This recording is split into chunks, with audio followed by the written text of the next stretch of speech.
When it comes to long-standing gaming franchises, Legend of Zelda usually stands out as one of the more popular ones, and there's a reason for that. According to my sources, there's more than 15 Zelda games, and that's not even counting those CDI games that are reportedly not contained in any storylines.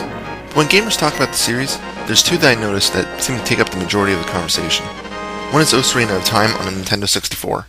The other is the game I'm reviewing this time around, Link to the Past for the SNES. First off, let me say that this game still ranks as one of my all-time favorite games. Every feature of the game combines perfectly to create a game that's just amazing and fun to play. The story also is enough to keep you moving forward to see what's going to pop out at you next. Each dungeon has different puzzles, keeping things fresh and new. So what is the story of the game? It begins telling about golden power hidden in a distant land, where evil has started flowing out of it. 7 wizards, or wise men as the game puts it, seal up the gate, but a wizard known as Aghanim shows up, kills the king, and starts sacrificing the descendants of the 7 wizards. Of course, Princess Zelda is one of them, and your first job is to save her. You later find out that he is not killing them, but instead sending them to what is called the Dark World, or the corrupted world created to house the Golden Power. Oh, and yeah, the Golden Power is more commonly known as the Triforce. So when you start the game, Link gets a telepathic message from the princess calling for help, and his uncle heads off, telling you to stay put. Apparently, he knows information that you don't, but, of course, you don't stay there, so you head to the castle and jump down a hidden passage into the basement. Link's uncle is wounded, so he takes his sword and the game begins. So Link's soldiers corrupted by Aghanim along the way, Link eventually makes it to the basement and saves Zelda.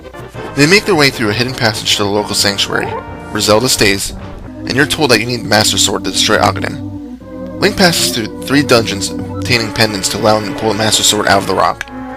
He then heads back to defeat Aghanim when Zelda gets kidnapped and sent to the Dark World. You battle Aghanim and defeat him, but he only transports Link to the Dark World, where you find out that you need to save the 7 girls and defeat Aghanim and Ganon, the Prince of Thieves. Ganon is the one who actually holds the Triforce, and he's the one that distorted the land of the Triforce. Legend states that if the person who holds the Triforce is evil, everything will go dark and corrupt, where the opposite is true if a person on the good side holds it. So, 7 dungeons, and a lot of killing later, you meet up with Aghanim again, defeat him, and Ganon emerges from the corpse. Ganon smashes into the pyramid at the center of the map, and Link heads down there for the final battle.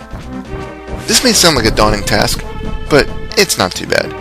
There's a crapload of gear you can collect, and although some of it is optional, such as the magic cape, much of it is required to proceed with the game. For example, in the Dark World, there's a very limited section you can actually explore until you complete the 2nd dungeon and obtain the hookshot. This allows you to pull yourself across the broken bridge and explore more of the map. Fortunately, for the most part, the required treasures are forced upon you. When you're fighting for your life in the dungeons, you'll find huge, locked treasure chests. Once you find the big key for that dungeon, you can open it up and obtain the dungeon's treasure, which is normally something required to proceed in that dungeon, and also mandatory to get to the next dungeon. When all is said and done, there's going to be a lot of stuff in your inventory. You have your bombs, arrows, 2 canes, up to 4 bottles to store medicine or fairies in, a hammer, a boomerang, and much, much more. You can only actively use 1 item at a time by pressing Y, but it's easy enough to swap gear just by pressing start. You'll also be looking around for heart pieces. 4 of these gives you an extra heart of life, and by the end of the game, you'll want as much as possible. Maximum life capacity is 20 hearts. Granted, you don't need maximum life to finish the game, but it sure helps. There's also 4 different swords you can get. You start off with your basic blade, then when you obtain the 3 pendants of the Light World, you get the Master Sword in the Lost Woods. You're stuck with that for a while, but when completing the 4th Dark World dungeon, you can save a dwarven blacksmith who offers to temper your sword for only 10 rupees. Finally, near the very end, about the 6th or 7th dungeon, you blow a hole in the side of the pyramid, and can chuck your sword into the well inside to upgrade it to the golden sword. Here's also where you get the silver arrows, necessary to defeat Ganon. Except for the beginning sword, if your life is maxed, you can throw a magical beam by swinging the sword. It doesn't do a lot of damage, but the range attack can be pretty convenient. The music of the game is just absolutely phenomenal and memorable. Everything from the overworld theme to the boss music is just amazing and will have no problem sticking in your head. In fact, the Lost Woods theme is still one of my absolute favorite songs, and it's pretty simple too. It gives that idea that it's a mysterious place, and the dark fog and cloud cover just help to encourage that fact. The graphics are another strong point. I've already mentioned that the Lost Woods conveys the creepiness well, but let's take a look around Zora's League. You hear rushing water constantly, and there's a ton of waterfalls and water pools around. Zorans constantly pop up to rush you, and King Zora splashes up out of the water to sell you the flippers for 500 rupees. The Light World and Dark World do a very good job of conveying their ideas. The Light World is made of brighter colors and a much more upbeat overtone, whereas the Dark World is made with a lot of darker colors and just a general dark feel to it.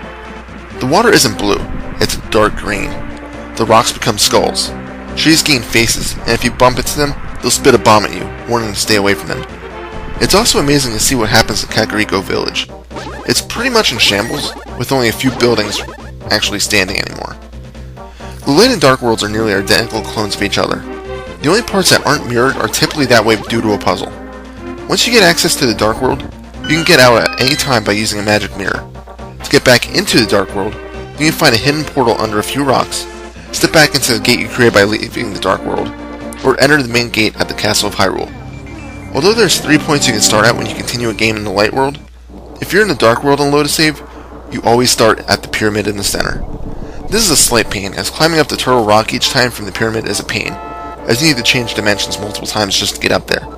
Thankfully, for the Light World, you can obtain an ocarina, which summons a bird to drop you off at any of 8 points. You can also pull the map at any time to view where you're at by pressing X. You start off with a zoomed in version, but by pressing X again, zooms out to view the entire map at once. The puzzles of the game can really keep you guessing on how to get past them. Most of the time, it's not so bad, but there's a few times that I was playing where I was bashing my head against the wall trying to figure out how to proceed, and then realized it was a simple answer I was overlooking.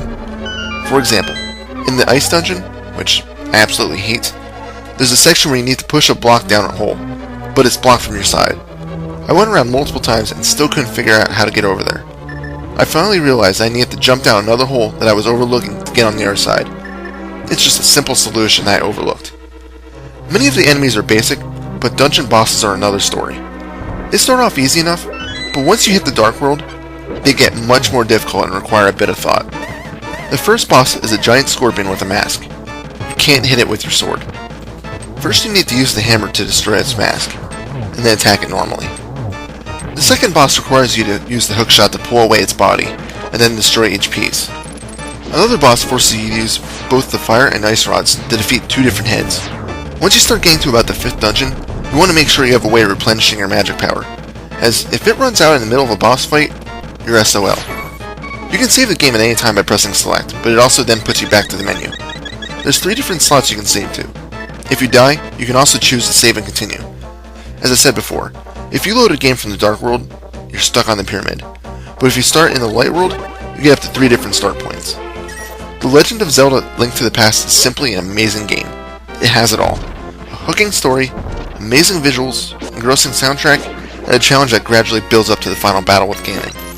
With so many ports for it, including Wii's Virtual Console and Game Boy Advance version, there's no reason why you should never play this game. It's a legendary game, and one I'd easily rate on my top 10. Final score? Perfect 10 out of 10. This is Reaper. Happy fragging.